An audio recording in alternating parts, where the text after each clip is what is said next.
Halo Karten Squad, kembali lagi di Karten Talk, menginspirasi dan sangat memotivasi. Hari ini kita kedatangan tamu yang sangat spesial. Sebenarnya bukan tamu ya, tapi ini adalah brand ambassador kita Karten Tactical, yaitu King Sparko. Sparko.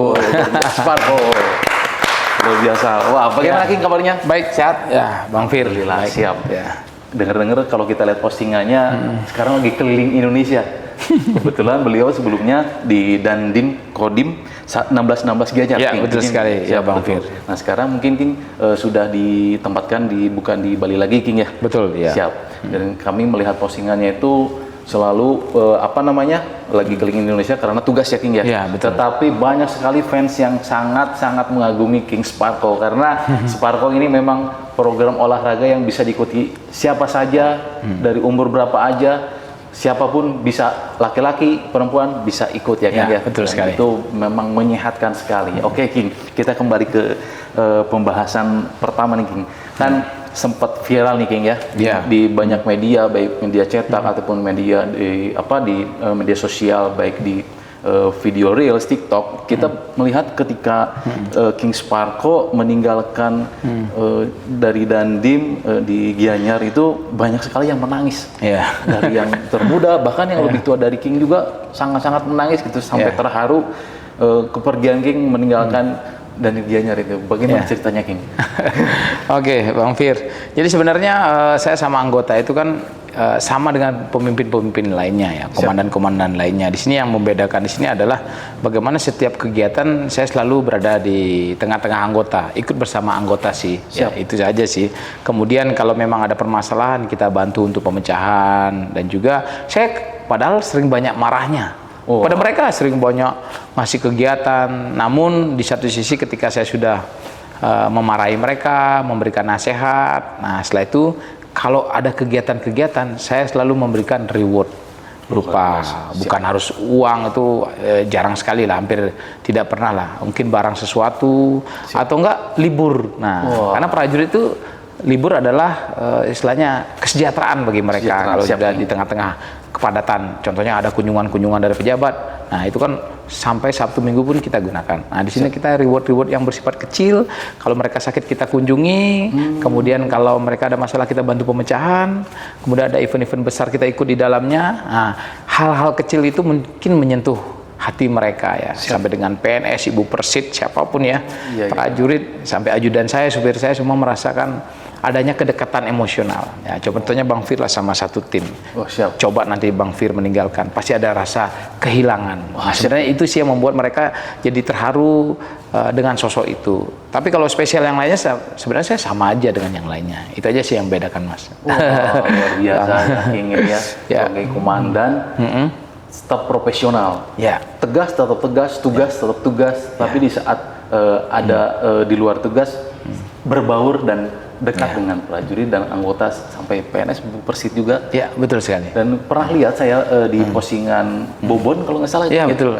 Itu masak besar, wow, itu kelihatannya sangat menyenangkan nih, gitu. Cerita gitu ketika kedatangan Bobon yang masak untuk di Dandim Gianyar itu sempat viral juga itu. Iya, Bobon kan waktu itu ngajak kita untuk collab ya, karena pertama kali di join dengan militer ya di Kodim 1616 Gianyar. Akhirnya, bagus juga sih event ini, konten ini, saya sangat menyetujui kan, masuklah di sana. Akhirnya kita buat skenario yang memang bisa membuat masyarakat itu ya TNI itu nggak menakutkan. Jadi TNI itu bermasyarakat dan TNI memang berasal dari rakyat.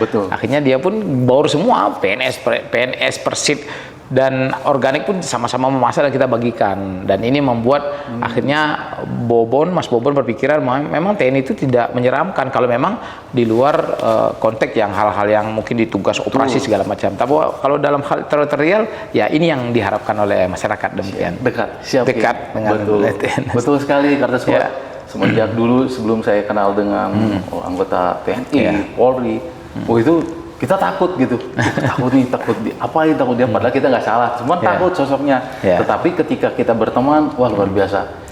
Mereka itu memang sangat baik, rendah hati, dan memang betul ketika kita dekat. Tetapi ingat, mereka tetap profesional. Ketika negara sedang ini, mereka tetap tegas dan akan tetap menjalankan tugas ya King ya. Iya, Tetap betul, seperti itu. Oke King. Mungkin ada kesan yang sangat berharga King waktu meninggalkan Kodim gitu. Ada di Kodim, selama di Kodim Gianyar itu ada kesan yang sangat berkesan gitu yang luar biasa yang nggak pernah dilupakan gitu. Kesan saya sih ya, mereka kan kebanyakan umurnya rata-rata ya di atas umur 40-an, hampir lebih banyak di atas saya, senior saya lah dari segi umur ya. Di sana memang mereka mampu beradaptasi. Mungkin background saya dari pasukan ya, dari Kopassus, mungkin dengan intensitas yang cukup tinggi, dengan pembawaan yang mungkin kategori keras gitu. Mereka mampu menyesuaikan hal tersebut. Itu yang membuat saya berpikir bahwasanya memang loyalitas di anggota Kodim 1616 Gianyar ini luar biasa sekali. Mereka sangat sangat loyal dengan perintah-perintah apapun yang saya sampaikan. Di sini kesan saya ya, yang saya dapatkan bahwasanya saya berpikir mereka adalah orang-orang yang memiliki loyalitas yang baik. Itu sih yang kesan yang paling mendalam dalam diri saya. Dan saya mampu secara bersama-sama membawa Kodim 1616 Gianyar ini menghadapi beberapa event-event besar sampai dengan kita bisa menorehkan prestasi di kancah TNI Angkatan Darat, demikian. Wah, luar biasa. Waktu komandan sih pernah kita juga melihat postingan ruangan kerja yang dulu dan sekarang itu sangat berbeda sekali. Soalnya tim Karteng pernah berkunjung ke kantor King ya.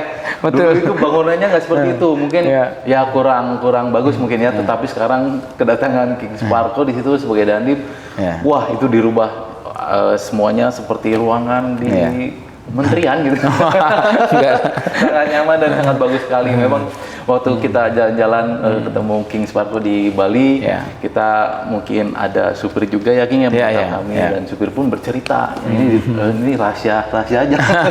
Dan supir itu bercerita memang King Sparko ini memang konsistennya untuk berolahraga itu selalu dijalankan. Jadi ketika kita ada pertemuan sama King Sparko, oh bentar, komandan lagi olahraga, berdoa dulu dan beribadah gitu, beribadah baru olahraga. Memang King Sparko ini sangat konsisten, selain olahraga berdoa itu Pak.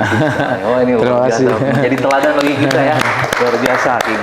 Oke, setelah dari Dandim 1616 Gianyar, baru sekarang ditempatkan di mana King, kalau boleh tahu? Ditempatkan di Mabesat, Markas Besar Angkatan Darat. Wah, makin meningkat lagi. Luar biasa sih. Wah, jadi teman-teman Sparko yang di Jakarta, daerah Jakarta akan lebih sering ketemu King Sparko ketika Sabtu dan Minggu ya? Iya, betul sekali. Luar biasa, siap King. Oke, mungkin kita akan bahas karena ini tentang olahraga, Sparko dan King juga dijuluki King, pasti kan banyak sekali prestasi nih King ya. Banyak prestasi. Mungkin yang pertama ini kita melihat pernah postingan King Sparko ini ada juara 3 lomba jurnalistik Dandim. Nah, apakah ini hobi atau seperti apa King sampai bisa juara 3? Padahal kan namanya komandan sibuk sekali ya dalam kegiatan, tapi bisa mengikuti lomba jurnalistik ini. Seperti apa, boleh diceritakan King? Jadi memang lomba itu memang sengaja diselenggarakan untuk kepada mereka yang menyelenggarakan namanya TMMD, TNI Manunggal Membangun Desa. Ya, di sana TMMD di sini mereka yang kodimnya ikut sedang melaksanakan TMMD wajib mengikuti lomba itu jurnalistik, yaitu tentang video pembuatan itulah ya. Nah, di sana saya merasa ini adalah suatu tantangan. Dan saya berpikir bahwasanya semua kodim pasti memiliki kesempatan yang sama untuk menjadi juara.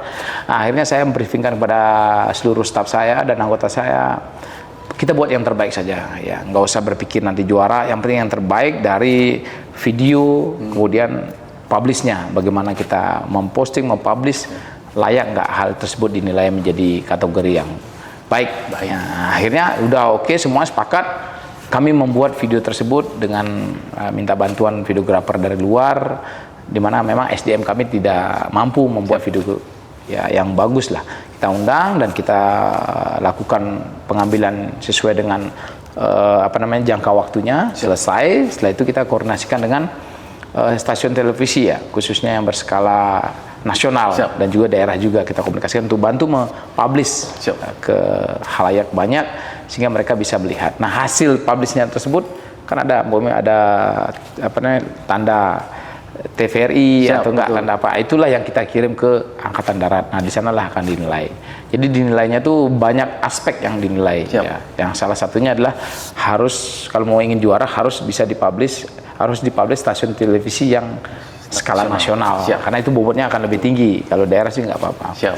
Nah, di sana berjalan dengan waktu, akhirnya kita menunggu 1 bulan selesai pelaksanaan, kita pengumuman, dan ya alhamdulillah kita mendapatkan juara 3 pada saat itu. Meskipun saya juara 3, setidaknya saya pernah membawa ini masuk dalam prestasi di TNI Angkatan Darat. Oh, luar biasa, juara 3 jurnalis sih. Ya. Padahal kita tahu ya, kalau King Sparko ini memang dunianya olahraga, gitu. Tapi jurnalis sih langsung juara 3. Izin King, berarti konsep dan konten itu dari King Sparko sendiri? Iya betul, ya Wah. skenario dari kita, dibantu oleh teman kita. Ya. Pantesan ya followernya banyak, YouTube-nya banyak yang ternyata konten kreator juga luar biasa, King, luar biasa. Oke, ini ada juga King ini yang prestasi yang luar biasa juga yang mungkin saya baru tahu juga nih semenjak mengenal King Sparko. Ternyata King Sparko di tahun 2014 pernah mendapatkan piagam lari sepanjang 178 km. Itu sama 178.000 meter ya King. Iya. Dan ini 178 km ini dengan durasi 45 jam. Nah, ini King gimana nih caranya King? 178 km itu lebih jauh dari Jakarta ya, dari Bandung lebih lagi. Mungkin ke kota mana gitu dengan 45 jam. Gimana ceritanya King bisa sampai sejauh ini?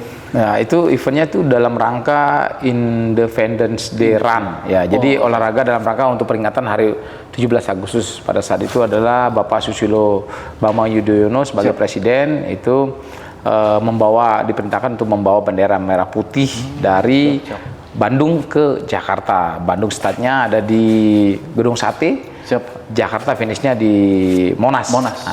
Nah, di sini diminta 17 pelari yang mampu lari jarak jauh itu dikumpulkan. Namun di sini diminta 2 orang dari Kopassus untuk mendampingi pelari tersebut untuk membawa bendera merah putih. Akhirnya diseleksi beberapa personil. Akhirnya saya lulus sebagai salah satu orang untuk mendampingi pelari tersebut.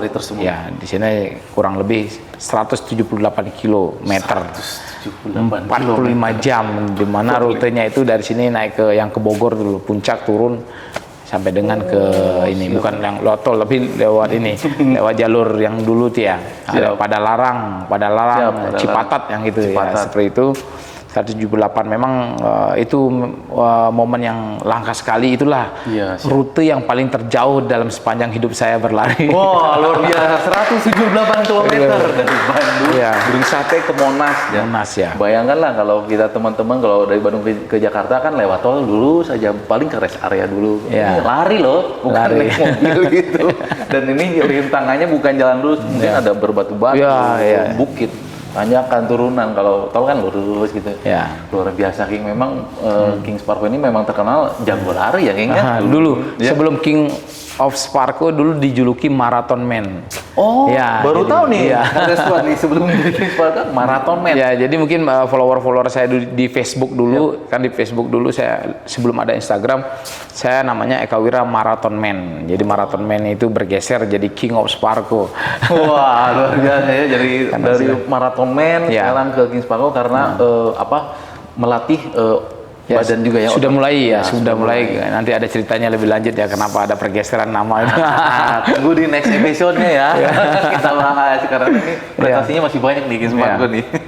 Oke King. Jadi selama tadi 178 km 45 jam ini ada mungkin race atau terus jadi ada race-nya. Jadi kita 20 km 10 menit.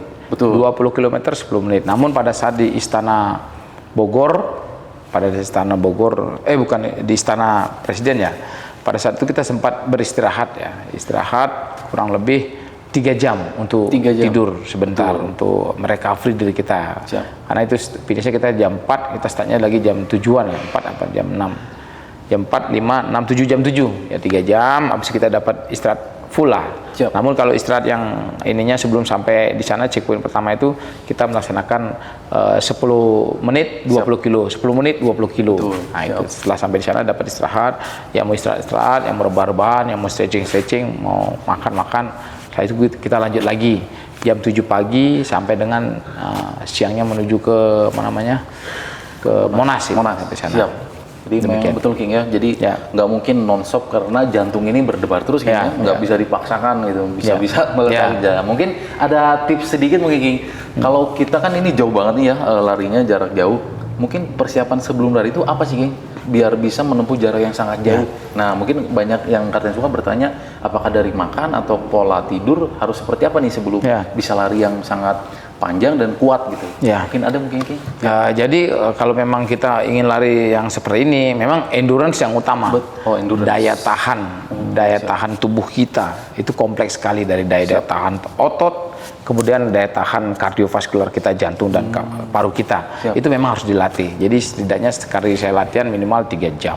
Sekali lari 3 jam, 4 jam. Itu saya pasti larinya sebegitu. Itu sekitar mainnya saya waktu itu sebulan kurang.